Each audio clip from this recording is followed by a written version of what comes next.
যেই মাত্র মলটা ওখান থেকে পাস করতে যায় সেই মাত্র প্রচণ্ড ব্যথা হয় এবং এটা বেশ কিছুদিন যাবৎ আমি এটা নিয়ে ভুগতেছি এবং এটা দিয়ে আমি কোনোরকম পরিত্রাণ পাচ্ছি না। আগে আমার প্রথম দিকে এটা যখন আমি খেয়াল করলাম যে এটা কেন এভাবে হলো, কোনো এক সময় আমার খুব ৩-৪ দিন পায়খানা হয়নি। তখন আমার স্টুলটা হার্ড হয়ে গেল, শক্ত হয়ে গেল। এই শক্ত পায়খানা করতে যেয়ে একবার আমার খুব জোরে চাপ দিতে হলো। শক্ত পায়খানাটা দিয়ে যখন ওখান দিয়ে পাস করলো, তখন কয়েক ফোঁটা রক্ত পড়লো। মলদ্বারের সমস্যা? আমি বলি, না, মলদ্বারের সমস্যা বললাম না, নির্দিষ্ট করে বলেন মলদ্বারের সমস্যা অনেক।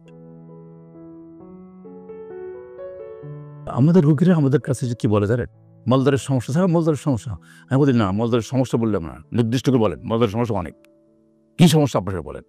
একটু ধমক দিয়ে বললে ঘাবড়ে যায়, মানে আন্তরিকতা গড়ে ওঠে। আমি হেসেই বলি তাদের শুধু। তখন সে বলে, স্যার, আমি যখন পায়খানা করতে যাই তখন আমার প্রচণ্ড ব্যথা করে এবং এমন ব্যথা করে যে আমি আর পায়খানা মলত্যাগ করতে পারি না। মলত্যাগ সম্ভাবনা যেন আমার জীবনটা বেরিয়ে যাচ্ছে। তখন আমি উঠে দাঁড়িয়ে যাই, দাঁড়িয়ে পড়ি। দাঁড়িয়ে পড়ার সাথে সাথে আমার আমার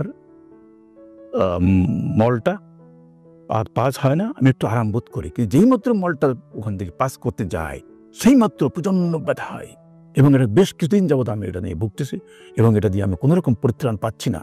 আগে আমার প্রথম দিকে এটা যখন আমি খেয়াল করলাম যে এটা কেন এভাবে হলো, কোনো এক সময় আমার খুব ৩-৪ দিন পায়খানা হয়নি। তখন আমার স্টুলটা হার্ড হয়ে গেল, শক্ত হয়ে গেল।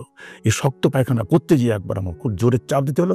শক্ত পায়খানাটা দিয়ে যখন ওখান দিয়ে পাস করলো, তখন কয়েক ফোঁটা রক্ত পড়লো এবং ব্যথা শুরু হলো এবং এই ব্যথাটা আবার পায়খানা করার পরেও অনেকক্ষণ থাকেই। এখন এর থেকে তো আমি পরিত্রাণ পাচ্ছি না। আমি প্রথম দিকে ভেবেছিলাম এটা বুঝি অটোমেটিক ভালো হয়ে যাবে। আমি শাকসবজি খাওয়া শুরু করলাম, পায়খানা নরম করার চেষ্টা করলাম, কিন্তু ভালো তো হচ্ছে না। আমাদের তখন প্রশ্ন থাকে যে আপনি কতদিন যাবত এটা ভুগছেন? তখন সে বলে যে স্যার ৭ দিন, ৮ দিন, ১০ দিন বা ১ মাস।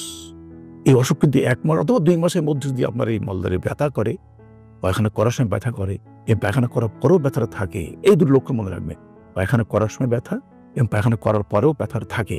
তাহলে আপনি দ্রুত চিকিৎসকের শরণাপন্ন হবেন।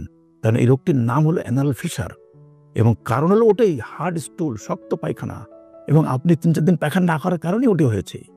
তাই আপনাকে এই হার্ড স্টুল অ্যাভয়েড করতে হবে এবং পায়খানা নিয়মিত ১ বার থেকে ২ বার করতে হবে, নরম পায়খানা করতে হবে। তাহলে আপনি এই অসুখটা আপনার কখনো হবে না। আর যদি একবার হয়ে যায়, মনে করেন হয়েছে, তখন আপনি কি করবেন? যত দ্রুত সম্ভব, ম্যাক্সিমাম টাইম নিতে হলো ২ মাস, ৮ সপ্তাহ।